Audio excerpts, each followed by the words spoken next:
everyone. Welcome back to Fuzzy Concepts with Steve Brockhausen there and myself, Adam McCarthy. It's been how many years? Been a while. It's been a while. Been about 3, I think. Yeah. We were on the radio for a while. We were on internet radio for a while. Yeah, we were on the internet radio for a while. I think this is the first time. Podcast. This is in our now spanning 3 decades of broadcasting. Oh my God, that's depressing. In the noughties, the 10s, and the 20s. Oh my God, yeah. 5 US presidents. 5 US presidents. Oh God, I think we should pack up and just leave now because broadcasting has clearly got us where we want to be. Yeah, as professional as we were on day one. I know, yeah, exactly. Well, 3 decades of broadcasting. Spanning 3 decades, yeah. That's unbelievable. We're almost up there with Mickey Rourke. Yeah, nearly there. So why now? Why are we back? I suppose boredom more than anything. Yeah, boredom and something to do and being stuck inside and yeah. And I think the news is crazy enough that even if I Google my weird news, most of it's just normal news. I know. These days. It's been a mad year. But it's just something to do. Come back and have a bit of fun since everyone's podcasting anyway. And we started the craze many decades ago. Exactly. Yeah, we started that yonks ago. We were doing it before it was cool. Yeah, exactly. So we were so cool that there was only about 20 people listening to us. Yeah. And if you're a hipster, you know that's the epitome of coolness. Yeah. And I'd say we've got at least quarter that audience back listening to this episode. Exactly. Exactly. We did have one message from Emmett. Yeah, he did. A long-time friend of the show. Yeah. And he said, are we going to be mentioning Ryan Gosling? Well, we are now, anyway. What do we have? Yeah, just mentioned him there now. But that just shows how long ago it is since we last did our podcast, because I don't think I've heard of Ryan Gosling in about 3 years anyway. No, he's not doing it right out of fashion. He really has. He's really. Only God Forgives was. I think Only God Forgives was the end of the road for him. Although he did Blade Runner, didn't he? Yeah, he did Blade Runner. He was in La La Land, did well for him. I blocked that out of my mind actually. That Place Beyond the Pines. Oh God, that's one of the worst films. It's one of the worst. The story. We went to see that, I think, at the cinema, Steve, didn't we? We did. And it was a film that would not end. No, it goes on and on forever. Kept going and going. I went to the bathroom. Yeah. And when I came back in, I thought, oh yeah, this must be it now. It must be almost at the end. I'm sure I was standing in the corridor from the entrance because I thought it was going to end. I'm sure I was standing there for a good 25 minutes. And it was still going on. Oh my God. Yeah, I thought you. But anyway, enough about Ryan Gosling's career. That's all. I'm sure he won't be. That's all you're getting. I'm sure he won't be happy with the comments we made now, and I know he was a listener of the show. Yeah, we've burnt that bridge. So we're sorry, Ryan. Yeah. And if you ever want to come on, you're more than welcome. Yeah, absolutely. So let's start with some news. You may as well. Anything so I think I'll start with a story that I think people. Well, maybe not you now, Steve, but a lot of people would kind of miss going away and flying places. But this is for something to keep people in mind when you're on a plane. It's flight attendants' codes for passengers. Okay. Yeah. So with cabin crew trapped in close proximity to hundreds of passengers for hours at a time, it's no surprise that they've created their own secret code words to express their true feelings. Every workplace is full of people gossiping and venting, and those who work in the air are no different. They just have to be a bit more tactful about how it's done. Cabin crew Owen Bedell, who passed away in 2016, sadly, but he exposed many secrets of the sky in his hugely popular book, Confessions of a Qantas Flight Attendant. One of the pieces of inside information he spilled was that the cabin crews he worked with would often use the term Bob to refer to certain passenger on board. The term is used by staff to identify passengers they fancy and alerts others to have a look for themselves, with Bob standing for best on board. Makes sense. But it's not the only code word used for that purpose, as another airline worker once revealed on a forum that there's a game called Cheerio that is played in the cabin. They wrote that the Cheerio game is the game you play when passengers disembark from the plane. When you're standing there saying goodbye, thank you, take care. When you see someone you fancy, you say Cheerio. You need to do it with a buddy, and the challenge is to keep a straight face. And some cabin crew staff have come up with even more specific ways to flag exactly who they like the look of, with a former flight attendant called James explaining on Australian radio. Confirmed they need to be subtle when discussing passengers with colleagues. They explain they use secret messages to identify seat numbers. He said everyone knows their seat numbers, so we're on the cart, and he'll be like, I'm thinking of doing 7 days in America, being seat 7A. And I'll be like, yeah, I could do 7 days in America. Or like six days in Denmark, meaning seat 6D. Other workers have also let slip that air pocket is used to warn each other that turbulence is expected, and using the term I'll be right back to a passenger can indicate to others that they are difficult to be with. So there you go. There you go. I'm sure I got a cheerio when I got off a plane once. Hey, so now you know, if you're getting a cheerio when you're getting off a plane, you're like, yes. Yeah. You know? Although usually on Ryanair, they just kick you off it, like just get out. Get off. They're playing a different game. Get you out. I know. Yeah, pick up your rubbish. So there's a few there. Bob. Yeah. So if you ever hear Bob. Yeah, exactly. Cabin is best on board. That's what you want. That's what you're going for. So I'm always going for, trying to impress the air stewards and stewardesses. Like you've worked in shops before. I worked in one once, and we had a few code words, not for those kind of things, but it was I think it was Billy Russell was the code word if there was somebody dodgy in the shop, because you can't these days say keep an eye on that fella, he looks dodgy. So you'd be like, did Billy Russell call today? And that was kind of code to keep an eye on this guy. I don't think we ever had any when I was in retail, actually. I'm trying to think. I think we just called them bollockses. What's that? Under our breath. Yeah. I suppose we had, though, like the shop I was in, Golden Vista, was quite small. You could just go in the door in the back when you were getting stuff. Yeah. And that's where you went to kind of calm down or blow off some steam, because there'd be someone on their lunch or something like that, and you just go in, you close the door behind you, go, all that bollocks. Yeah. But there we go. So there we go. So that's good stuff from the airline. So you want to be either called Bob or get a nice cheerio when you're leaving. Yeah, or I'd like to do 7 days in America, apparently. Yeah, there you go. So just keep an eye on your seat number. Yeah, you could be in. It's like a perverted lottery. It's like a perverted lottery. As long as they don't follow you to the toilet, is the main thing. Okay, we'll go for a bit of a timely one. It was Burns Night the other night, which is a big night in Scotland. And in celebration, a packet of haggis has been launched into the edge of space for the first time. Oh, poor bastards. Scottish butcher Simon Howie worked with space education and research firm Strattonauts to launch 454-gram haggis in Perth and Kinross this month. The haggis was attached to a weather balloon and soared more than 20 miles above the Earth, equivalent to nearly 4 times the height of Everest. After taking off from the Simon Howie headquarters in Dunning, it travelled over Stirling, Falkirk, Edinburgh and the Pentland Hills before landing safely in Lauder and the Borders. Mr. Howie said he wanted to start the year by lifting the spirits of the general public and was thrilled to work with Strattonauts to take Scotland's national dish to new heights.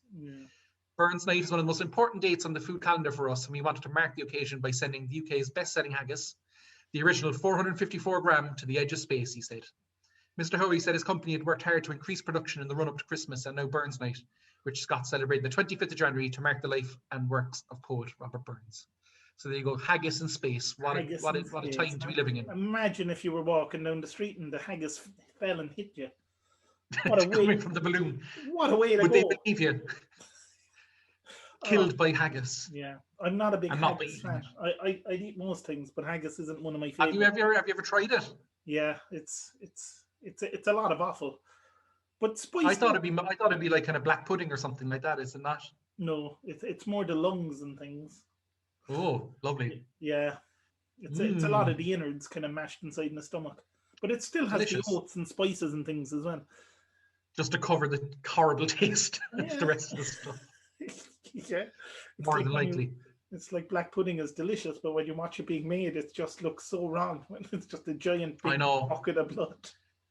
I just try not to think about it, because I do enjoy my black and white puddings, I must say. Very good for you.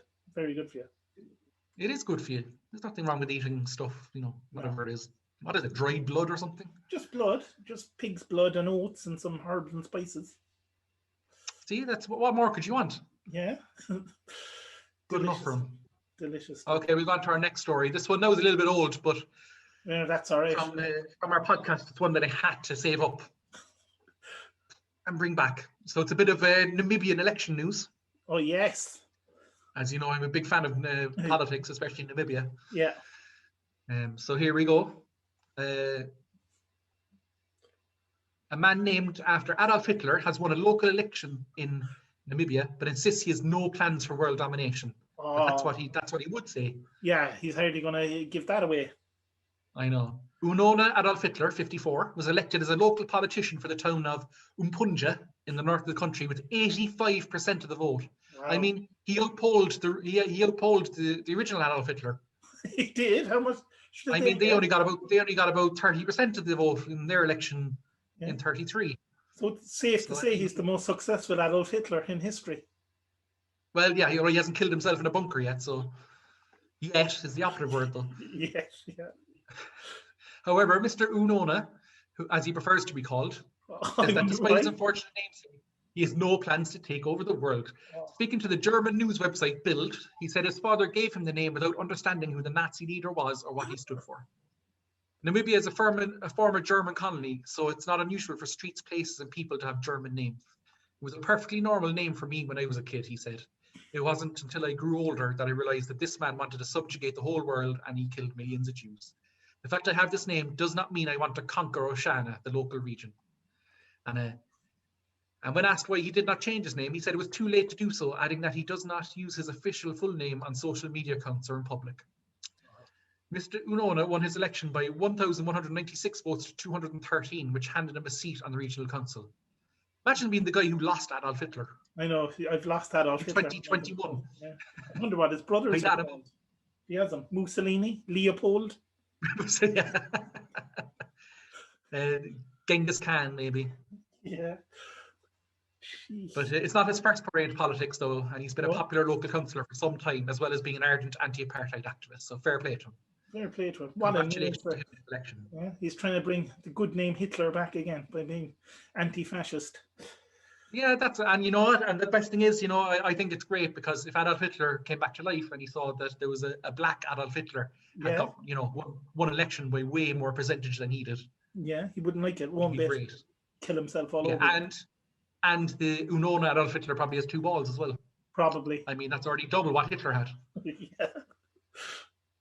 Exactly. So there you go.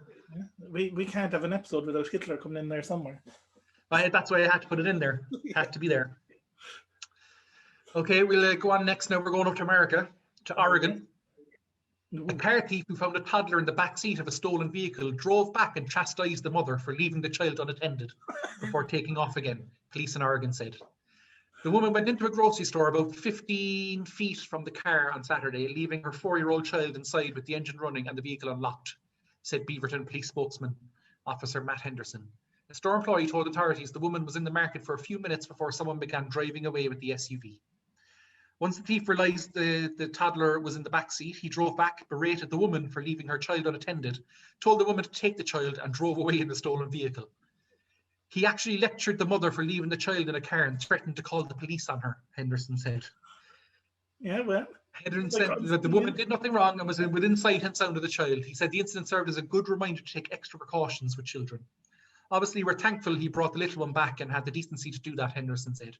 The vehicle was found a few hours later in Portland, but police are still searching for the thief. The suspect was said to be in his 20s or 30s with dark brown or black braided hair and a multicolored face mask. Police said anyone with information on the theft should contact the department. So there you go. Yeah, so socially responsible thieves. Yeah, exactly. I mean, what's the worst crime like? Leaving your baby in an unlocked car while you go off shopping, or stealing the unlocked car. I think though the guy who's probably driving off, and he probably thought, oh no, if I get caught here, I would only, if I just had the car, it'd only be done for car theft. But if I have a child in there, that'd be done for child kidnapping. Yeah. But I mean, you don't want to go to jail with child kidnapping on your charge. No, but I like that he took the time out to lecture the mother. Well, yeah. I mean, good parenting is universal, so. Yeah, and I love the description with a multicolored face mask. Now that it's in COVID times, I know exactly. It must be great for criminals to be able to walk in with like full balaclavas on, going into banks and things, and nobody even looking at you twice. Yeah, I know. I've gone into shops and I've had like a woolly hat on and my mask. Yeah. And people don't have a clue. No. It must be great for thieves. Like if they change their mind last minute, they can just be like, "Oh, I'm going to rob anything. It's just my mask." Yeah. And what happens if you're buying drink? Yeah. And they ask for your ID? Yeah. Yeah, I can't take the mask off. Sorry. Yeah, sorry, no. No. I don't know. But anyway, I've gone to my last story, which is a nice one, a bit of a rock collecting. Oh, nice. So you never know what you're going to get when you crack open a geode-like rock called an agate. But a new specimen is even more surprising than usual. It looks just like the Cookie Monster. Okay. Agate, found in Soledad, is a precious stone hotspot in southern Brazil. Is a dead ringer for the blue googly-eyed Sesame Street Muppet. After its owner, California mill collector Mike Bowers, posted about the agate on Facebook, it went viral, with write-ups in newspapers from Australia to Israel to the United States. I didn't realise the Cookie Monster was so well known and part of the world cultural heritage, Bowers told Live Science. He's since been contacted by the actor who plays Cookie Monster on Sesame Street. And the Cookie Monster's Twitter account also gave him a shout out. So amazing. There's pictures there. I wonder if Phil, our producer, can add a picture to it. We'll see. It does look exactly like Cookie Monster, I have to say. Yeah, imagine the shot. So if he adds a picture, you know, you're good. It's crazy. Yeah, I hope they got a lot of money for it. I'm sure some museum somewhere want it. Surely. I hope they're holding out for the highest bidder, the Cookie Monster. They'll try their best. So that's the news. Yeah, I read that's the first news of 2021 of mad rock somewhere in the Far East. I don't know, was it Malaysia or the Philippines or somewhere? Some guy that was living in kind of like a shanty house. Yeah. A meteorite came through his roof and into his house, which destroyed the roof and whatever. But the meteorite was worth a few $1 million. So. Oh, handy. You know, that's probably better odds than winning the lotto, I'd say. Yeah. So, you know, house destroyed. All I have is useless rocks out my back. Useless, worthless rocks. Could you try and go through them and see if there's anything worth anything there? I'll start throwing them at the neighbours' houses, see if they smash up into anything. The only way to open a rock, as far as I'm concerned. That's it. I suppose to celebrate our reunion. Yeah. After how many years? I don't know. We don't know. 3 years. I think it's 3 years anyway. You've decided to go through. You've done a lot of research on this, Steve. We've decided to go through some of the worst reunions. Some of the worst reunions, just so that ours seems that much better. Well, to be honest, we're going from a low base anyway, so it doesn't really matter for us. Like, it's not like we were world beaters. So yeah, but compared, it's not really a reunion. It's just like coming, just doing another show. Yeah, but compared to some of these, we could be. Did we have public demand? Do we have overwhelming public demand? Underwhelming. Yeah. Well, that's what you want, is overwhelming public demand to come back. No, we don't want that. We don't want to hit the big time. That we wouldn't be able to handle that. Too much pressure. The pressure then to actually, put more effort into the shows will be. No. I mean, if someone does want to pay us, then they're more than welcome. But I'm not putting any extra effort into this. Exactly. If they want to, we'll sell ads on the show. I don't mind. I'll watch anything. I'm a lot different to what I was when I was 20, when I didn't want to sell out. Yeah. No, close to 40, I'd happily sell out. I'd be selling. I'd happily sell. Have this next segment is brought to you by Pringles. Delicious Pringles. Onion, the perfect flavor. I'll send them in the morning. And for a Sunday night or for a Sunday morning, Panadol. Delicious Panadol for your hangover cure. Yeah, there you go. We'll be sending them. Can we send them invoices now? Yeah. Perfect. So let's go on to our wonderful reunion. So there's a lot of bands have come back these days. It seems like every band in the world has had a reunion. There's a lot of bands coming back, but there's some. A lot of it seems to be kind of almost a tactic to sell concert tickets. So you get some bands who release an album, go on tour, and then they're on a hiatus. That's it. For a couple of years, and then they say we're coming back, reunion tour with a new album, and it's just like before that would have just been we have a new album coming out. Now it's we're back together after 3 years. We never broke up. Wonderful. There you go. But a couple of bands, so it's been going on since the 90s and all the way through. And there's been some terrible ones. There has been. We have a massive list of bands. I think we have. What else do we have? There's some TV shows that never should have come back. And I'm not talking, there's a few of them. And then only a small few of the worst sporting comebacks of all time. And I don't mean teams coming from behind. I mean people who retired and tried to come back, and it just did not go well. And they quickly realized, no, I shouldn't have done this. Yeah, exactly. It was like a drugged up Lance Armstrong finishing 23rd in the Tour de France on his comeback. That was with the drugs. That was with the drugs, yeah. But so was everyone else. So we start with some TV reboots. TV reboots, yeah, we can start with the TV stuff. We'll go up along there. We'll start, I suppose, with the first one that came back. Was one of the most popular shows when I was younger, anyway. Even over here, it was massive. Roseanne was huge. Weird, kind of the later years when didn't they split up, and then it turned out he had a heart attack and died or something. And then, like the last, I think it was the last series. Yeah, she won the lotto. Yeah. But then they kind of said the last series was like a dream or something. I can't remember. It was very, very weird. But they came back. Roseanne came back. People were looking forward to it. Everything seemed to be coming together. A few of them had gone away to like the Big Bang Theory and had become kind of stars doing that. And they were coming back for the show. And then what happened? Roseanne sent out a tweet. A racist tweet. Yeah, and we can't even say what it is because it was pretty racist. But she did blame sleeping pills, which apparently a side effect was racism, which is the most ridiculous excuse I've ever heard. I don't know if they should be selling those sleeping pills if the side effect is racism. I would like to see the advert for that because, in America, when they have the adverts for the medications, then they have like a low voice at the end of the advert with like side effects. Going very quickly. These sleeping pills this could cause constipation, headaches, rectal bleeding, and in rare circumstances, racist tweets. But it was really big when it came back, Roseanne. Yeah, and that was. I suppose then they tried to make Roseanne without Roseanne and just call it The Connors, but it didn't work at all. It's still going. It's still going. I think they have a new series coming out.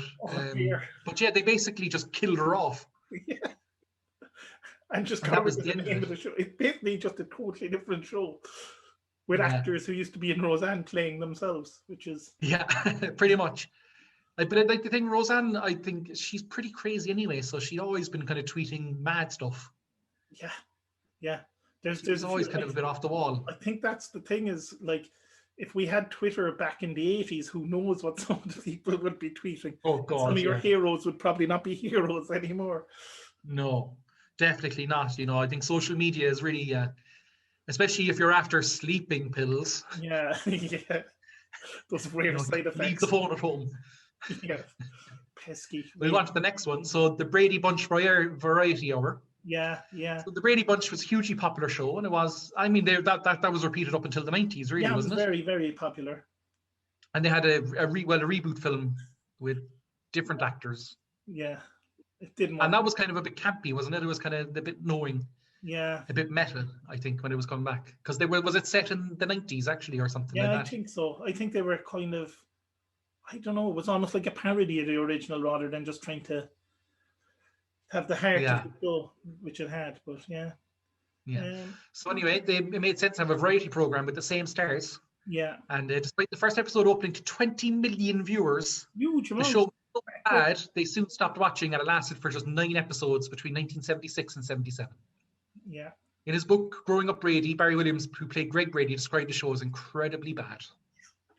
Yeah. I mean, that's some decline from 20 million on the opening night to cancelled after 9 episodes. That's pretty bad. I'm pretty sure The Simpsons spoofed it, didn't they? They did. Or something similar. Replaced Lisa in that, didn't they? Someone came in to replace Lisa. But not a good idea to just do some of those shows. Bring them back is never a good idea, and that was not good. I suppose another one then, Heroes, which kind of gradually got worse by itself anyway. I don't think it needed a reboot. How many series did that last? There was three originally. The first one was very good, then it got gradually worse as the next two went on. Although they did leave it on a cliffhanger, so they probably felt... So, the original Heroes started strong in 2006. Could never recapture the excitement of its debut season, though. But NBC brought back the series in a new form in 2015. Though it was still about people with extraordinary abilities coming together to save the world, Heroes Reborn was meant to be a continuation of the story, but several years down the line, and featured new and returning characters, the ones that, weren't working anymore after Heroes were probably able to come back again. But audiences and critics weren't impressed, and the show disappeared again after just 13 episodes. So there you go. Yeah, and it's probably just forgotten. There's a lot of things like that, like a lot of things like that where they reboot something and it's like, it's back. And then, like, 10 episodes later, like, people don't care, so they just cancel it. Wasn't good. I do find, though, especially American TV, it's like it's like throwing shit at a wall. Yeah. I'll never They basically just make anything and then, they'll cancel it. Yeah, they made the Caveman show that didn't last well that people can look up, that came from a Geico commercial. Oh, yeah. Jesus, their tagline for the ad was, here we go, advertising again, we'll be sending them an invoice too, was Geico, so easy a caveman could do it. And then they thought, you know what, in our ads, we'll get a caveman in our ads who's getting annoyed by the slogan. And then people thought, you know what if we put a caveman in modern day America? I give him a room. And was it the same actor? Yeah, I think so. The poor bastard probably thought he was going to be famous. Probably thought he was going to make millions, and then probably cancelled after 2 episodes. Yeah, it was as bad as it sounds.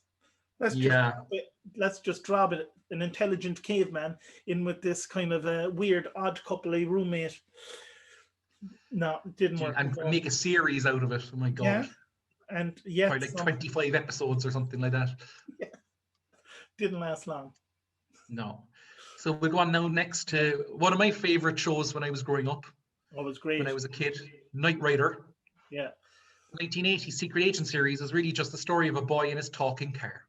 A premise that didn't go over quite as well in 2008.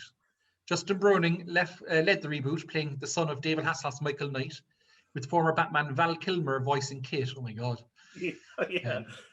NBC tried to salvage the show with some course correcting, eliminating characters in the middle of the season and attempting to be more loyal to the source material, but it was ultimately too late, and the new Knight Rider was dead after 17 episodes. Yeah. I don't even remember this at all. Yeah, the big thing was it was still Kit, but it wasn't, it wasn't Knight Industries 2000, it was 3000. Oh.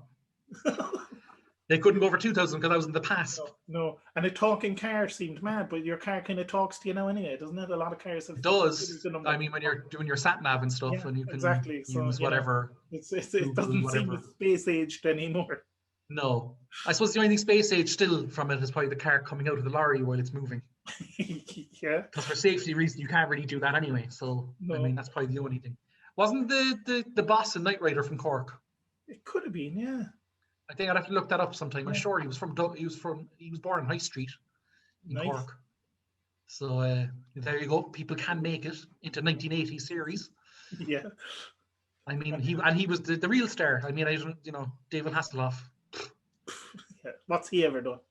Exactly. It's the guy that I can't even remember the name of, who might not even actually be born in Cork. He was the real star. Yeah. Exactly. Exactly.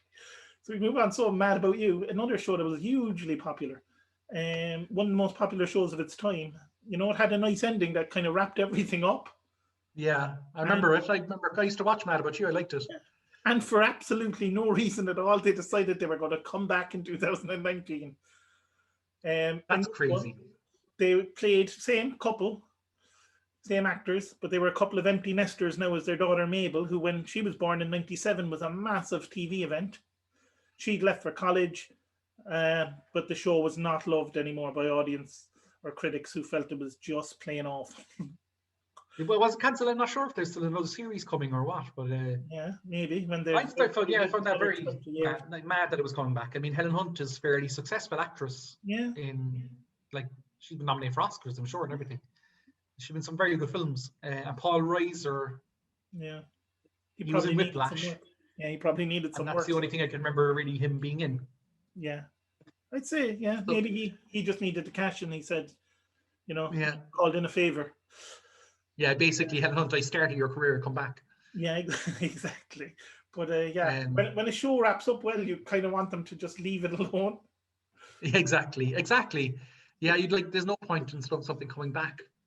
No. If it wrapped up nicely. I think there's one show that I really love called Detectorists, a British show, and they had 2 brilliant series, and they came back for a third, and I was like, oh no, this is not good, because I thought they wrapped it up nicely, and the third one actually turned out to be great, and it was wrapped up even better in the last episode of the third series, and it's one now where I hope he doesn't come back with it, Mackenzie Crook, because it's like, you come back, it's going to ruin it. Yeah.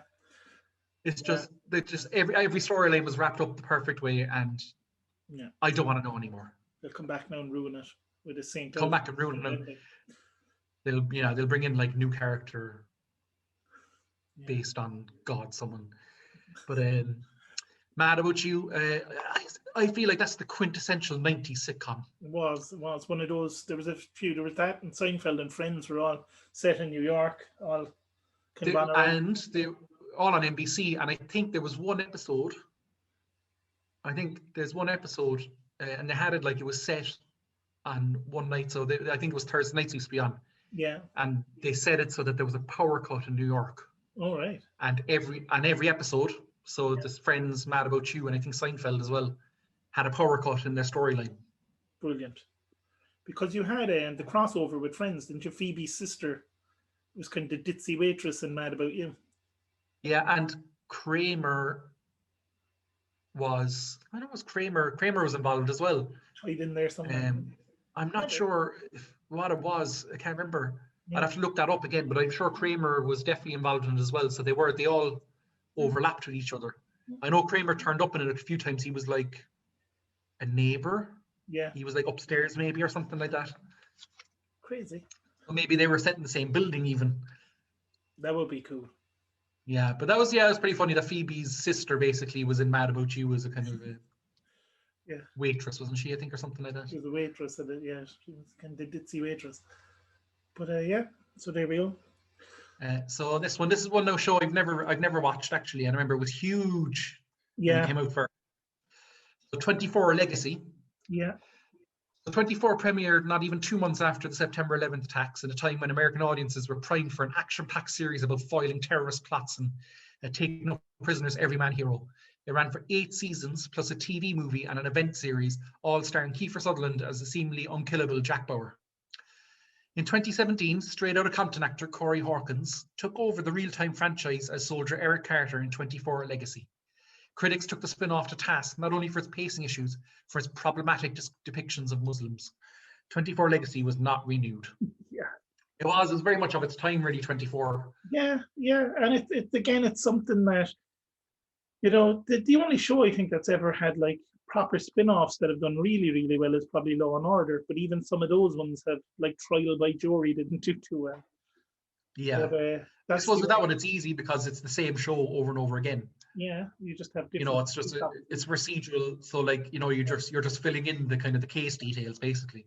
Yeah, but it was kind of, I think 24, like I said, I think it was just like you said, of its time. It was at a time when that was kind of a big hot topic of foiling terrorist plots, and and people were happy about for torture to happen and things like that. And I think it was just the format of one day being the whole series kind of a thing. It's not always going to work. No, definitely not. We move on. So it was not renewed.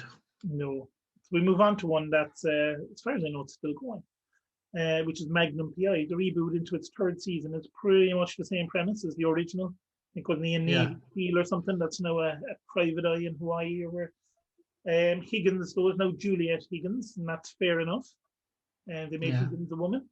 But Thomas Magnum, he doesn't have the same charm as Tom Selleck. There's none of that there, and he doesn't even have a mustache. That was my first question. No. Does the new Magnum have a mustache? He doesn't. No mustache. I mean, that was the whole. That was half the plot of most of the Magnum PI episodes, I'm sure. Yeah. It was just Tom Selleck looking after his mustache. No, I was out as soon as he didn't have a mustache. But it's still going, you're saying? Still going. I think it finished. I think season 3 started in America before Christmas. So the way America split up their series, the second half of the series is probably on its way soon. Yeah. We move on to another one that's close to people's hearts. Postman Pat's Special Delivery Service. Yeah. It lacks the charm of the original. Jess the cat is super annoying, and for some reason Pat not only drives his van, but a series of other vehicles, and worse than that, while still a postman, he's also in charge of the special delivery service system. The unions would not be impressed. Why can't they leave the classics alone? Yeah, like he's in the town delivering the mail, but now suddenly he has like helicopters and scooters and for God's sake, special delivery packages of and bring horses and things places, and it's mad. I thought he joined the SAS. Yeah, in the name. It's like Pat is taking over the entire postal system. He's hogging all the jobs. And while he's off, that's not good. Across country delivering packages, who's delivering the local letters. I know, and that was half the plot of the original Postman Pat was that he was shite. Yeah, he'd be forgetting people's parcels all over the place and everything. Yeah, and or the cat would be stealing the parcels or something. I don't know what be going on. Yeah, and they gave the cat just became super annoying. Catty. No, it's not good enough. No, it's not good enough. Can't be dealing with that. No. One on here then, Thundercats Roar. I don't know if you saw this, but it's no. The less said about it, you'd have to look it up. Even just the drawings alone of the less said about it, the better. Really, it's like someone had never watched Thundercats and was just this is what it's about. The characters are very stupid. The animation is pretty awful, and it lasted one season, which is amazing in itself. But I'd say no doubt, countless people fired definitely for letting that one slip through. Because it was nothing like the original. The characters were just dumb. There was no charm to them. Yeah. They were like very goofy. I think it's always a danger if you're bringing back kids shows like that, because the kids are now adults usually. Yeah. So they'll probably watch 10 minutes of it. They will. And then that'll be it, because they'll be like, no, I've had enough. But I suppose the kids these days, probably the Thundercats probably had iPhones and everything. I know. Yeah, when you see the drawings of them, it's pretty hilarious.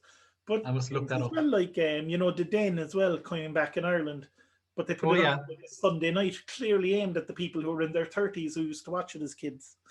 So yeah, just for kind of niche, kind of kitsch value, kind of. Yeah, it was kind of crazy. They do try to bring it back every few years, all right, though. Yeah.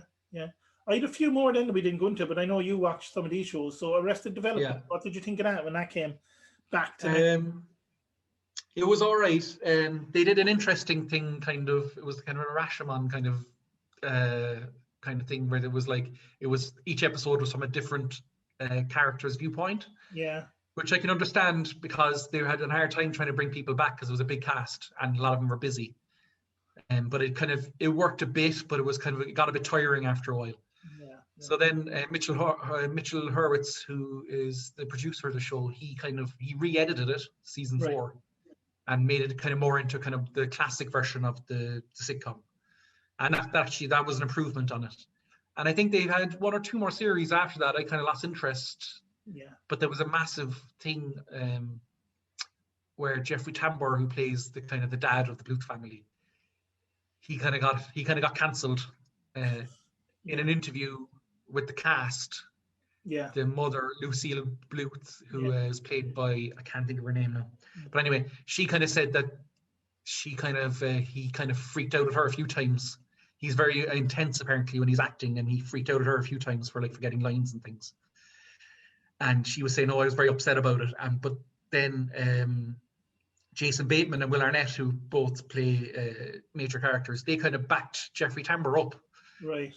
Kind of saying, some people can be kind of hard to work with, and actually that's their process. And of course, then the media kind of leapt on that, and it kind of ruined this. It ruined the kind of the launch of the new series. Yeah, that was the. And I think people didn't even watch it after that, really, even though it was pretty good. People were kind of like, no, we've had enough now. Oh yeah, and then there was. So there you go. The Gilmore Girls came back for a special, didn't they, or something like that? They had kind of 3 kind of feature-length episodes. Yeah. And again, it was decent, but they doubled down on the characters being kind of annoying. Yeah. Because that was the kind of the secret of the Gilmore Girls, which I'm a big fan. I enjoy watching it. It's still on. It's on TG Ceathair every day at 6:00 at the moment, which is always good. There you go. But the later series, especially Rory, who's the young kid at the start, and she's like this precocious genius kind of kid, and she's kind of the main character. You're supposed to identify with her kind of. But as the years go on, she just becomes an absolute dickhead. Yeah, so becomes really spoilt, kind of rich kid kind of thing, and they really double down on it in the return.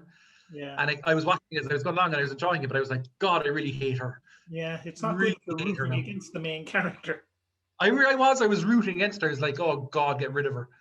Yeah. But it was good. That was one of the better ones. I think people kind of did enjoy it. I thought it was decent, but the characterization kind of set me against them. Yeah. And the last one kind of I had on there was Full House, which came up with. Did they have the same actors? That is the kind of they did, them but as older, is it? They were older now, and they had kids, and it was kind of one of those shows where they just threw everything at the wall and kind of hoped the nostalgia factor would work, but it doesn't really. It only works for like the first episode. Yeah, and after that, then it's it just doesn't work. And the Olsen twins obviously didn't come back into it, and yeah, I was thinking that actually. I was like, were they with that Full House? Was that them? Yeah. And who was it Bob Saget? Bob Saget, yeah, and he kind of pops in for an episode and disappears, and yeah, it's not great. It's again, it's one of those where I think it was like people who used to watch it are grown up now. We'll hit them for the nostalgia factor. Which is as I say, like it's very short lived. Yeah, if you don't have anything to back it up, you're kind of in trouble straight away. That's it. It's kind of like what will be coming on to next with the bands, which are basically doing the same thing for money. Oh, here we go. Yeah, band reunion. So we have quite a few bands here actually. There's lots more as well. Obviously, people can comment their own on our Facebook page if there's reunions they hated. There's definitely a few bad ones. So I start Happy Mondays. Yeah. So the Happy Mondays reformed when the Taxman came a calling, and the reunion gigs were a drunken disaster. What a shock! Right, Sean Ryder was mumbling lyrics off a teleprompter and squaring up to band members during agonizingly long breaks between the songs. And the comeback single was perhaps the worst ever cover of Thin Lizzy's "The Boys Are Back in Town." I've never heard that. I don't think I ever want to hear that. I listened to it today, and I don't think you want to listen to it. I'd say it's shocking, but I suppose Happy Mondays are like the perfect band for that. Getting back together for the money, because when you look at Sean Ryder and Bez, you can say, yeah, they definitely don't look after their income tax. Yeah. I remember, I think it was Witness Festival, maybe 2000 or 99 maybe. Yeah. And Happy Mondays were playing, and it was actually their final gig before that reunion. Right. And my buddies Dermot and Shane went to see it, and they said it was an unbelievable gig. It was like insane what was going on there. And they went on way too long, and they were playing songs, and there were strippers on the stage and loads of stuff going on. I went to see David Gray. Yeah. Oh. That's all I can want to say about that. I don't know if that's a good or a bad thing. That was probably the worst decision I've ever made. And I've made some bad decisions in my life, but that was one of the worst. That was one of the worst ones, yeah. We move on to a band that are still kind of going. Sublime. The band ended kind of in '96 when, the lead singer, Bradley Nowell, died. But it didn't stop them reforming in 2009 with new frontman Rome Ramirez. However, the family of the late lead singer went so far as to sue them in an attempt to stop the old band using the name. But ultimately, they found a loophole and now go under the name, very original, Sublime with Rome. They're still together, though, and they've released 3 albums. That's a bit cheeky, though, if the singer was wrote most of the songs. Yeah. And the lads are coming back with this new fella singing their songs. I'd be fairly annoyed about that. Yeah. Now let's not think of a new name. Let's just say with Rome. We'll go down the Queen route. We'll be coming up in a minute. But yeah. We'll get the next one. I don't know if you made this list, Stephen. I don't know if this was an autocorrect or something like that, but it says the Treatles. The Treatles. Which I assume means the Beatles. Yeah, the Treatles. This is the 3 Beatles. The 3 Beatles, yeah. A travesty of bad taste, the Treatles phenomenon of 1985 spawned the spectacularly bad singles Free as a Bird and Free Love, mediocre Lennon demos brutally refashioned by Jeff Lynne, as well as a TV series, CDs, and a very expensive books. Beatles producer George Martin gave the dismal new songs an extremely wide berth. That's very harsh. Free as a Bird, yeah, it's not the greatest song, but I wouldn't say it's spectacularly bad. Compared to the original Beatles stuff, probably, yeah, all right, fair enough. But yeah, this is what I really remember at the time. Yeah, and it was huge because it was a big deal. It was, and it kind of I don't know. Well, I wouldn't say the Beatles were out of fashion at that stage. No. They kind of, I think a couple of bands had covered Strawberry Fields Forever a couple of years beforehand. Yeah. But there was a time when they were kind of out of fashion for a while, and this kind of really brought them back. And again, you'd have been talking about people who would have probably been in their 30s and 40s that would have loved the Beatles as teenagers. Yeah. Exactly. So again, but they never really kind of did. There wasn't really a full reunion, so they did the songs, but they didn't. I don't think they ever played live or anything like that. No, I think they kind of played new instrumental tracks to the old song lyrics. Yeah, it was a strange one. It was, but it was kind of it really was more about the TV series and the CDs and stuff like that. And I definitely remember the time like watching it with my dad. Yeah. And I remember, around that time then it was like Oasis were big at that time, so it was very much the kind of the return of that kind of swagger and Britpop and things like that. There was definitely a touch of we just want to milk people for money about it. Yeah, exactly. Why not? Yeah, exactly. Why not sell a big box that costs about 80 quid, if I remember rightly? Yeah. Why with not? Demo number 6 yeah. of John Lennon scratching his arse in the studio or something like that. Yeah. There's one thing I know about the Beatles, they've always been poor since they became popular. Well, George Harrison he gave all his money to the Harry Christians, I'm sure. He did. Poor George Harrison. I know. Sure, there's still 2 left. Fair play to them. I know. I don't know how they're still going, and still releasing music anyway. Yeah. Ringo brought out a video saying that he wasn't responding to any more letters. Yeah, that was sad. Had enough. He probably still has piles of them. But to be fair, it's been about 40, 50 years. Fair enough. Give him a bit of a break. Someone's probably after calculating, Ringo, you'll have to live another 50 years to get through all these. He's like, fuck that. Yeah. So we move on then to probably the biggest money-making scam of them all, the Sex Pistols reunion tour and live CD. Nothing more than a money-making venture, but the remaining band members, and they got somebody else in as well to play guitar. Well, they got the original bass player who was kicked out for Sid Vicious. Yeah. Glenn Matlock, I think his name was. He came back to playing it. He came back in, Johnny Rotten was in awful tartan suits, looking slightly overweight. The gigs had no energy, slated by the critics. 6-month tour, and that was it again. No future for them, it seems. They made their money. Well, I suppose that's one that. How punk is it for 45 to 50-year-olds coming out and playing songs they played when they were teenagers? Yeah. Stick to the butter commercials. Exactly. I'm sure he's out of them as well. He brought back his other band, Public Image Limited, a few times. Yeah. But that was just awful when they came back, and it was. Well, they're the one band you don't want to come back, because that was all their attitude was no future and all this stuff, and then they're coming back to. He's gone weird with his he kind of became a reality TV star for a little bit, and it kind of ruined his reputation. Yeah, he became a kind of a pantomime kind of. So he still plays up to it, but it's just that he doesn't really mean it. It's just. Yeah. Okay, we'll move on to the next one. Yeah. Queen. It's simply not Queen without Freddie Mercury, and the different versions since have just not been as good as the original. Although in an effort to maybe not upset Freddie's memory, they have been careful to call themselves Queen with Paul Rodgers before it then became Queen with Adam Lambert. So they just kicked Paul Rodgers out for this new fella. Yeah. That's a bit harsh. Harsh indeed. But I don't know. Surely they could have just, come up with a new band name. I know they still play all the hits, but I'm pretty sure you're still allowed to do that, even if you have a new band name. I'm sure Paul McCartney is still playing Beatles songs. Yeah, exactly. But it's probably the one band where the frontman was really the most important. Yeah. I know Brian May, to be fair, but Freddie Mercury was he ran the show when they're playing live. And he was the one that interacted with the crowd, and he was the one that made their life feel so great. And that was what most people came to see. Yeah. So it was a strange one. All Saints, they were the cooler alternative to the Spice Girls. Mm. Do you want to say that? Around the same time, also known for butchering the song Under the Bridge. That was a terrible cover, to be fair. The band split in 2001 while they were still quite popular. Reformed in 2006, but the album Studio One didn't sell, and the band members eventually admitting that they only came back for the money. Melanie Blatt even telling the Evening Standard in 2009, All Saints are never getting back together again. I never want to sing again.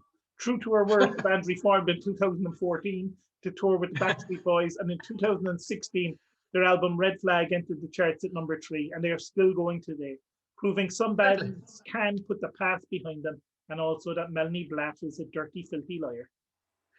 Fair. You know what though? When I was young, I was a big fan of Melanie Blatt. Yeah. Not really for her singing prowess, but for her. I fancied her a lot as a teenager. Yeah. But I never want to sing again is a bold statement. Bold statement to then come back a few years later and literally in the same band. Yeah. All Saints though, they were pretty good compared to some of the other girl bands. I mean, Spice Girls were probably better than them, but All Saints had some good songs. Pure Shores from the Beach soundtrack, I think it was. Yeah. That's a great song. Yeah, they had some good, and they were that kind Never Ever was good. They seemed to be kind of the cooler. It was okay to like All Saints kind of a thing. Yeah, they were a little bit cooler than Spice Girls. Spice Girls were a bit commercial, you would say. Even though All Saints Spice is the exact same thing, but they just their songs seemed a little bit kind of a bit more edgy or something. Yeah, that's the way it was. Yeah. So we'll move on to a band that have probably broken up about 168 times. Yeah, but it's one particular comeback. So the Fleetwood Mac, they've had many reunions and last ever tours, but especially here talking of 1993, when the band can thank their getting back together to none other than Slick Willie, Bill Clinton, who got them to play Don't Stop Thinking About Tomorrow for his inauguration. And that actually did get them back together. Yeah. I don't think they've been together for a good 5 or 6 years beforehand. Yeah, so you think about Clinton helped out in Northern Ireland and got Fleetwood Mac back together. His peacekeeping skills are very, very good. Yeah. Of course, they're still going now, Fleetwood Mac, but they did throw out Lindsey Buckingham a couple of years ago. And he's still not even sure why he got thrown out. No, there you go. He blames Stevie Nicks. Stevie Nicks blames other people, and yeah. How many last tours have they had where people are like, oh, I better go see them, it's their last tour? I'm sure I had that about 5 years ago, at least 10 years ago, that I have to go see them. And I am kind of annoyed that I didn't see them with Lindsey Buckingham. Yeah. But like whenever they do come back, their ticket prices are like 120 quid. I know, yeah. So no wonder they keep touring. Yeah. People keep paying to see them. Why not? Yeah. Of course, famously, Fleetwood Mac is kind of the band where there was like two husbands and wives, or kind of, two long-term relationships in the band. Yeah. That both broke up before Rumours was made. And it's famous for Lindsey Buckingham and Stevie Nicks writing songs about each other on the same album, and they had to sing and play on those songs. Yeah, but that's dedication to the music. Yeah, like Lindsey Buckingham wrote a song about how he was shagging some other woman. Stevie Nicks had to do the backup. Yeah. And Christy McVie and that's the other McVie, I think was his name, the bassist. But she wrote a song called "You Make Loving Fun," which was about some tour worker guy she had an affair with. So your man has to play bass on this, like. Yeah. And while he's hearing about how much fun she was having with the lighting technician. The guy who was tuning his bass. That wasn't all he was tuning, Steve. Yeah. Good old Slick Willie got him back together though. Why not? He got him back together. Fair play to him. We move on to the Byrds. Well, sort of. Anyway, some band reunions genuinely, bring former partners. Band reunions rather genuinely bring former partners together and bury the hatchet, like All Saints above. Yeah. And others are just an excuse for concert promoters to sell more tickets, and that was the case with most of the bands, led by Michael Clarke, drummer with the Byrds for the twilight years of his career, having toured with former bandmate Gene Clark in a show called the 20th anniversary tribute to the Byrds. He found most clubs were just calling his band the Byrds, and he just went with it and shrugged off all criticism and, more importantly, legal action, not least from the other Byrds, Roger McGuinn, David Crosby, and Chris Hillman. Even after Gene's death in 1991, Michael continued to tour under that name, befuddling fans who may have expected to hear the harmonies of McGuinn and Crosby, only to hear the voices of other more willing musicians who were happy to appear under the banner of a group who ceased to exist. And I think eventually when he died, Crosby took over the rights to the band name. And now he's touring as the Byrds. And now he's shrugging off legal action. My God, he's looking old these days. Is he? Yeah. He is about 76 or something. Well, to be fair. Yeah. But that's like just anybody kind of tangentially involved in the Byrds was kind of just taking the name and touring it. So I think this was Flowered Up was the name of the band. They were kind of like the Happy Mondays. They were very like them, but different. I'm sure they're the guys who did a cover of Strawberry Fields Forever by the Beatles, who I was referring to earlier. Yeah. So they got back together, they tried to get back together in 2005. They booked some comeback gigs and rehearsed playing their loose-limbed hits in a well-received warmer concerts and generally feeding their way back to full activity. Sadly, a concert with the Happy Mondays on Clapham Common went disastrously wrong when guitarist Joe Maher got confused about the songs he was supposed to be playing, and the set ended in disarray. Drummer John Tuvey told The Guardian he ended up being carted out by St. John's ambulance in a straitjacket, and went on to explain that the experience has left him fairly jaded. There won't be any more comebacks. I'm setting up a window cleaning business. I cherish memories of blowing Blur off the stage at the Reading Festival in 1991, and I love the lads, but sometimes I wish I'd never joined a band. That's quite sad. Yeah. They were a pretty shit band, though, to be fair. What a gig that must have been with the Happy Mondays. Did he just go mental? He's probably so drugged up, he kind of came out of his stupor and kind of went, what the hell am I doing here? What song is this? That, or he was hanging around with Sean Ryder before the concert, which is never a good idea. Probably. Like slipped him something. Yeah. Is there any more mad ones you can think of? Like I can think of Van Halen. Van Halen was nuts. David Lee Roth came back. They're going into the Rock and Roll Hall of Fame, I think. Yeah. And he came back and they played a couple of songs at it, and it was like they were going to have a big reunion. But David Lee Roth was such a dickhead at the ceremony that the lads decided, nah, I'm not doing it. And I'm sure they fell out with Sammy Hagar afterwards as well. Yeah. I think they went on a tour and it lasted about 4 gigs before Sammy Hagar decided to leave. They were like going to concerts in different vehicles and not talking to each other. Yeah. And all sorts. I'm sure there's loads people can let us know about. I know Guns N' Roses for a while there as well had a bit They're back, I'm sure Slash is back with them all at this stage. Yeah, they're back with Slash and everything, yeah. But as it is, like there's every single band in the world is pretty much reunited at this stage. Yeah, I know. But I'll be surprised now when they get the holograms going that they'll have like the Beatles reunion. The holograms are such a bad idea. Was it Tupac at a hologram? Yeah, Tupac was a hologram. There's someone else came back as a hologram. That's dangerous, like. Yeah, strange one, but there you go. And speaking of ridiculous comebacks, we'll move on to our sporting ones, comebacks that never should have happened. Yeah, really. I'll start here with Bjorn Borg. Quit tennis at the age of 26, like when he was really at the top of the game. But decided in 1991, age 35, he'd make a comeback. And despite the game moving on and players using the new graphite rackets, he stayed true to his roots and wanted to use an old wooden racket. It didn't go to plan. He failed to win a single match before retiring for good in 1993. Did he not figure out that tennis had completely changed in that time? That they had the new rackets, and that was like power serves. Yeah. I can imagine him playing like Pete Sampras and like the first serve breaking his racket. He was trying to return it. Yeah. John McEnroe told him it would be a bad idea to come back, but he didn't listen. He didn't listen. He came back anyway. He came back, yeah. So here's another famous one. Ben Johnson, yeah. One of the first Olympics that you recall, Steve. I remembered as well. I remember crying at the final ceremony that it was over, watching it on a shitty old portable television that we still have at home. 4 more years. Matsui portable television that I definitely used until about 2007. They made things properly back then, though.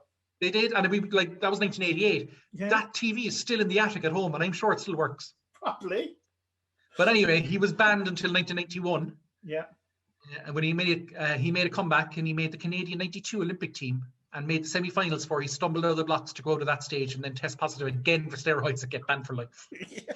I mean, he's after using the steroids and everything, and he stumbles out of the blocks. Yeah, I know, but yeah. So I do feel a bit bad for Ben Johnson though. It was like, was it Seoul? Was that race, or was it LA in '84? Was the one he got banned for?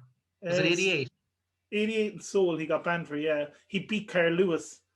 To be fair, everyone else in that race was because then Carl Lewis got the gold medal, and then years later we found out he wasn't exactly clean either. They were all on something. Yeah, you've probably some poor Eastern European lad who finished about 5 seconds behind him was probably the only one not on drugs. Exactly. I think that there's a good documentary on it. I think ESPN made one in part of their 30 for 30 series. I think it's called The Dirtiest Race. Yeah. And it does go into that, like how like Carl Lewis then was the hero, but he was like drugged up to the hilt as well, and the rest of the lads. Linford Christie and everything. Yeah, it's mad. Move on into a swimmer, Mark Spitz. At 22 years old in Munich, he won 7 gold medals. And in 1992, he was offered $1 million by a filmmaker, Bud Greenspan, to make the US Olympic team. He failed to make the team, however, as he was known in his early 40s, but he only missed out by 2 seconds. That's a long time in swimming, though.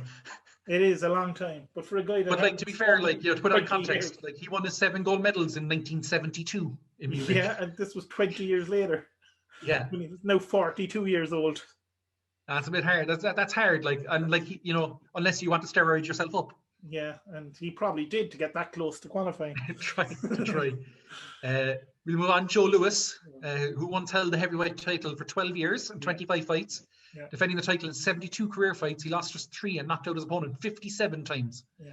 But a year after retiring, he was broken out of shape and not as sharp as he was. He made a comeback fighting very weak fighters to get up to a fight with the current champ Rocky Marciano, who knocked him out in the 8th round, ending Lewis's career.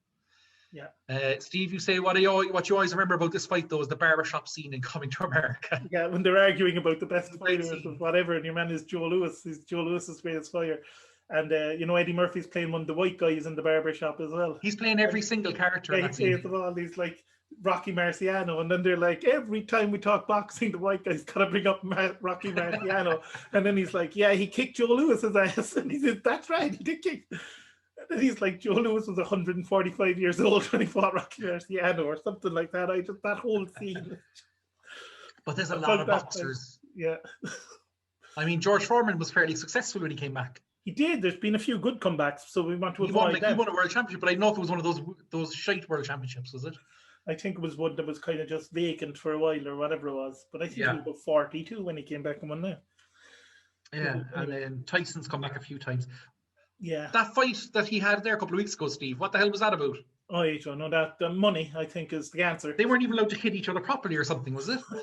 I can't remember. I don't know if they were allowed to hit each other in the face or something. Something like that. What a boxing. It was like an exhibition fight, and then the new rules came out, and they were trying to sell pay-per-view a bit like. Boxing is becoming a bit of a joke, allowing all these fights. Like your man, the YouTuber, now challenging half the world boxing matches. What's happening? It's the only way they can get viewers these days. It seems they're just like, yeah, anyone can have a go off it. Yeah, exactly. It's crazy. I would like to see Mike Tyson versus one of those YouTube lads, though. That'd be great. Yeah. That's what they should start doing. Is kind of mixed weight bouts. Yeah. Super heavyweights versus flyweights. Yeah. Kill a few lads, like, you know, get a bit of drama back into it. Yeah. Who wouldn't want to see their favorite YouTuber beaten to a bloody pulp by Mike Tyson in the ring? I know I would. One more here now is Ian Thorpe, another swimmer. He earned gold medals in 2000, 2004 Olympics, and then he quit swimming, aged just 24, before deciding in 2011 he'd make a return to qualify for the London Olympics, but he got knocked out in the semi-finals of the Australian swimming trials in both the 100 and 200 meter freestyle events, I believe it was. But he did end up going to the London Olympics as a commentator for the BBC. Yeah, I remember that. All right. I think he came out as gay as well at some stage before that or around that time as well. Yeah. I remember a lot of stories about it. But he was kind of a bit of a medical freak, wasn't he? He was kind of his lungs or something were like supersized, or he was able he had to really big feet. Yeah. Well, that kind of were almost like flippers. Quite an advantage when you're swimming. He was obviously cloned by the Australian Olympic Council, is what I would say. That was it. As the ultimate swimming machine. And then I was just looking for any other bad decisions. A few that just popped into my head were mostly Arsenal players. No, Sol Campbell. He did okay when he came back for Arsenal, but I think did he sign for Newcastle after that? And he was shocking. Shocking. Jens Lehmann came back for a bit. He did. He wasn't too bad. You could tell that he hadn't played in a few years. Yeah, and John Lukic. He just came back and he was just being paid to sit the bench, really. And all of a sudden Arsenal had about 5 goalkeeping injuries. Yeah, and he was the goalkeeping coach or something at the time. They had to register him. Although I think he became the oldest player to play in the Champions League for a few years. I think Paolo Maldini might have beaten him after that. Oh. And then Muhammad Ali, obviously. Yeah, Ricky Hatton as well came back out of retirement and got. But he just got fat. Like, you know, he's one of these people, and it happens to a lot of boxers. Yeah. Because when they're training, they have to eat so much, don't they? Have to eat a lot of carbs to kind of get themselves built up. You do. The problem is when they retire, they stop the training but keep the carbs. That's it. And they become huge. And I remember he really ballooned after he retired, didn't he? Prince Nassim Hamid, another one that got huge. Yeah. And then it's hard for them to come back. I remember Ricky had to come back, and he just obviously didn't have the cardio anymore. No. He was struggling badly. Yeah, and I think Muhammad Ali on there as well, because he'd retired and he should have just stayed retired, really. I think he came back to fight Larry Holmes and got absolutely battered, and then he fought bum of a fighter a year later and lost that as well. And it was just kind of sad because he was just past it at that stage and already a bit punch drunk. But, so there we go. I'm trying to think of some others. I can't really think of anyone major. No, there's probably some. Gareth Bale, maybe. Yeah, didn't work so well. For retirement from Real Madrid, he hasn't done much at Spurs. No. That's about it, I think. That's about it then for the. And I suppose the worst comeback of all is us. Is us. Fuzzy Concepts. I do. Before we go, have some horoscopes for people. Do classic. We've kept these going for 3 decades. Yeah, we may as well keep going with these, and we'll talk about where people can listen and such then. But we'll start with Aries. Every family has its own sayings. After this week's, yours will have a new one. Not a mark's chance in traffic. There you go. Taurus, I could tell you your horoscope, but then I'd have to kill you. Gemini, it's often a good thing to be described as dark and mysterious, but it's not what you want to hear from your doctor when talking about your recent x-ray. Oh, jeez. Cancer, you've always felt you have extremely unique taste, but your world is shattered this week when you discover someone who enjoys a cheese sandwich just as much as you do. Leo, you will finally get a new housemate this week when you leave the window slightly ajar and a drifter refuses to leave. Bit of company, though. Yeah, exactly. Virgo, you shrug it off as just one of those things, but the police, judge, witnesses, and jury prefer to see it as a triple homicide. Libra, it's shaping up to be a really stressful work week that grinds you down, but on the bright side, you can always go home and take it out on your family. Scorpio, they say time heals all wounds. You're about to find out just how wrong they are. Sagittarius, there is embarrassment in your child's future as their teacher gets drunk and craps all over the classroom. The fact they're currently being homeschooled only makes it worse. Capricorn. This is me. Oh, with the awful year we've had, you will be pleased to know next year you will finally enter the Rock and Roll Hall of Fame when you earn enough money for the entrance fee. Oh, great. But still, I mean, in context of COVID, I mean, going to the Rock and Roll Hall of Fame means I'm traveling somewhere. I know. Sadly, great. Cleveland, I think, though. Oh, is it Cleveland? Oh, God. No. $28 to get in. Yeah. And worse, it's Cleveland. Yeah. Aquarius, you're the type of person who always scoffs at the actor in a horror movie who goes through the wrong door and stupidly gets killed. Well, this week the shoe is on the other foot, idiot. Pisces, finally, despite the writing being on the wall, you refuse to believe that someone is breaking in to graffiti your home. So there we go. Classic horoscopes. That's it. There we go. That's it. The reunion. That's Fuzzy Concepts on the chalkboard. On the chalkboard, the first one. And people can let us know what they'd like us to talk about, what topics, whatever. On Facebook. Yeah, anything at all, really. Yeah, anything at all. Could be, I don't know. We can really talk. We can literally talk about anything for hours. Like lampposts, vacuum cleaners, Planet Mars. I don't know. Mobile phones, rocking horses. I don't know. So that's it. There's the future episodes right there. I'm looking forward to the rocking horses episode. Yeah. That'll be a 3-hour special, I'm sure. On the wood carving. So how can people hear us or see us? Are we just video versions? I don't know. Yeah, I mean, this is the first time in the 3 decades that people will actually be able to see us. God help anyone. Can you imagine some of the hairstyles we've had through the years that people have missed out on?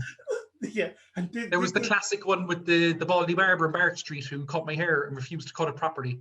Yeah, and made me into kind of a Lego-headed man. You know, the hair on the Lego men. Yeah. And I had to turn up to my dad's 40th birthday. That's how long ago it was. It was my dad's 40th birthday. I'm 38 now. Yeah, I turned 40 this year. Yeah. And I had to turn up with this awful haircut because I decided at 4:30 on a Saturday to get my haircut, and he was the only guy left open. Yeah, so the poor bastards, this is when they have to first look at us. Yeah, God help you all. Yeah, That's all I'm exactly. gonna say. But But I'm saying the future. I mean, like I think if we'd been around, if we were younger, no, yeah, we were then, we'd probably be like on Twitch yeah, probably shows or TikTok, YouTube or something like that, whatever as opposed TikTok to is. a college radio station with a Yeah, listenership of 5, which included my grandmother. yeah. To be fair, it wasn't exactly the most high-powered frequency that was going out of It was. that station. And it only went on about one night a week anyway. So Yeah, but yeah, are you on TikTok? no, No, me neither. I'm not. I'm at the point now where I don't understand these things. Yeah, I went on it. I joined it because I thought, okay, this is the new thing now. I'll try that. yeah. And No, I had no idea what was going on. no, no. I couldn't, like, there was these videos coming up of Chinese people, and I was like, well, I have been in TikTok videos with my sisters Oh where they've yeah. made me Well, dance. there you go. You have your sister's connection to it. Yeah, they made me dance for TikTok Yeah. videos. There you So go. that's all that. So I could be TikTok star for all I know You could be, for all you know, you could be famous. for my dancing moves. Yeah. But I prefer to live in ignorance. Yeah. Put that in your CV. TikTok star, GameStop millionaire. GameStop. Oh yeah, that's another thing. Yeah, I kind of traded in my famous left wing views for ultra capitalism. Well, Decided to get it on the ground floor with GameStop. Yeah. And by the ground floor, I mean about the 25th floor. Are you still I hanging have on there? invested €15 into Yeah. GameStop. Yeah, I own 0.05 of one share, that's good. and How much but is it? Yeah. I'm up about €2 at the moment. Oh, there you go. And people So say I'm trying capitalism to doesn't figure out work. the best time to sell out. Yeah. Yeah. But I'd I'm say- one of these guys who'll hold on. I'm very Hold on. loyal to my stocks Yeah, hold on for the long run. Yeah. for the long run. Yeah. Why not? But it does. I mean, I was watching it. I was there. I was off work on Thursday, so I think that's when I bought the stocks. And I turned on TV and I turned on like CNBC and Bloomberg. Yeah. And I was watching it then. I was kind of like, oh, I better, when GameStop comes up and all this stuff. And I was like, what have I become?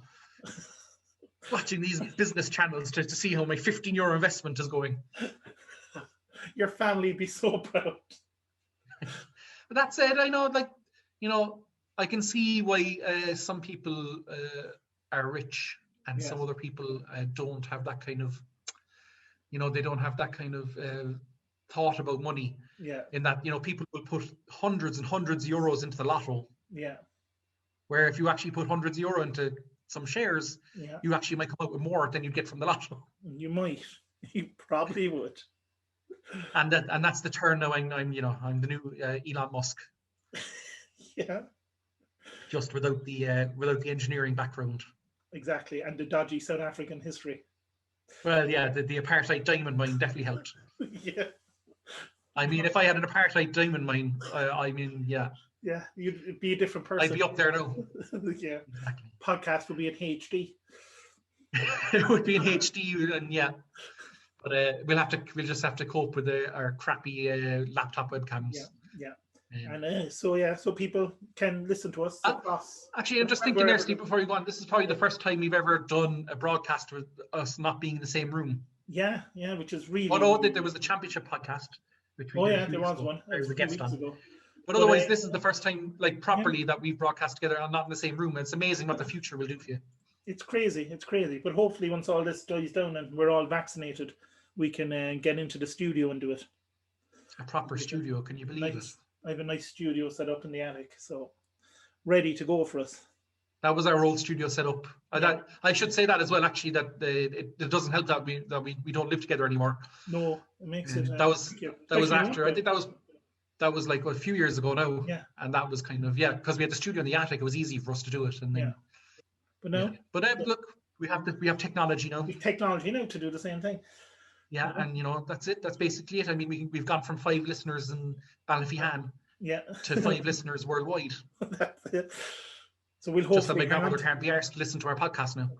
Hang on to our. So we lost that one. Yeah. And we'll.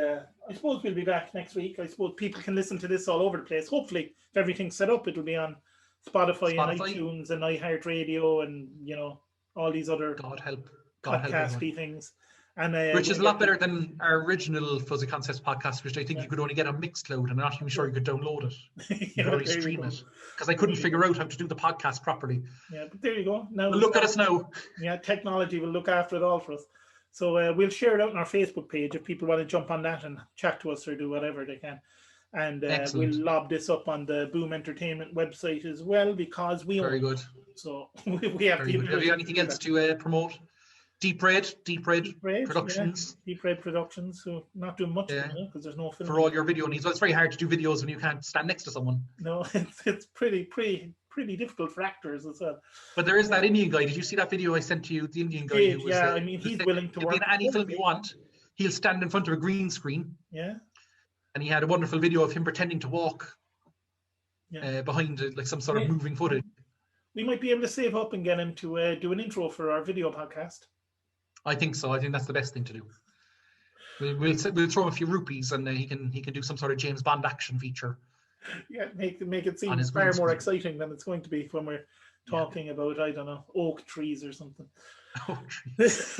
So Facebook.com Fuzzy Concepts. Yeah. I'm not sure if we still have a Twitter. It's probably there somewhere. It's there somewhere, but I doubt we'll be. Fuzzy Concepts FM on Twitter, I think, but it's kind of hard to get back into the social media again now after so long. Yeah, we'll try. We'll try. And there is a new Gmail as well, which is just fuzzyconceptspod@gmail.com. Yeah.